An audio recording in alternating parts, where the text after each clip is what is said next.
مسجد عالمگیری گٹلا بیگم پیٹ میں بھی نماز عید کا اہتمام کیا گیا۔ مولانا عبدالرحمان خطیب مسجد اور مولانا مفتی صادق محی الدین فہیم نے خطاب کیا۔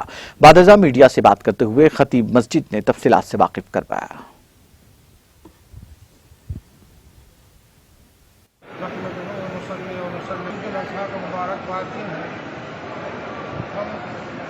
سارے عالم میں رہنے بسنے والے مسلمانوں کو بھی اور ان سبھی جو مسلمانوں سے تعلق و محبت اور عدالت رکھتے ہیں اور ان سبھی جو مخالفت رکھتے ہیں ان خدمت میں عید سعید مبارکباد پیش کرتے ہیں۔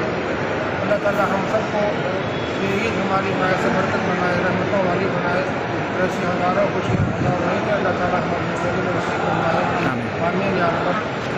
میں مفتی عبدالرحمان خطیب مسجد عالمگیر عیدگاہ گٹالہ بیگم پیٹ مسجد عالمگیر کے مینجمنٹ کی طرف سے اور خاص طور سے اس کمیٹی کے صدر محترم جناب احمد نواز خان صاحب کی طرف سے تمام عالم اسلام کو عید الاضحیٰ کی پرخلوص مبارکبادی پیش کرتا ہوں۔ خاص طور سے اہلیان شہر حیدرآباد کو کہ یہ مسجد عالمگیر عیدگاہ گٹالہ بیگم پیٹ جو الحمدللہ ہمارے شہر حیدرآباد کے چند گنے چنے بڑے مساجد میں سے ایک مسجد ہے۔ اس مسجد میں ہر جمعہ الحمدللہ 3000 سے زائد مصلیان کرام نماز جمعہ ادا کرتے ہیں۔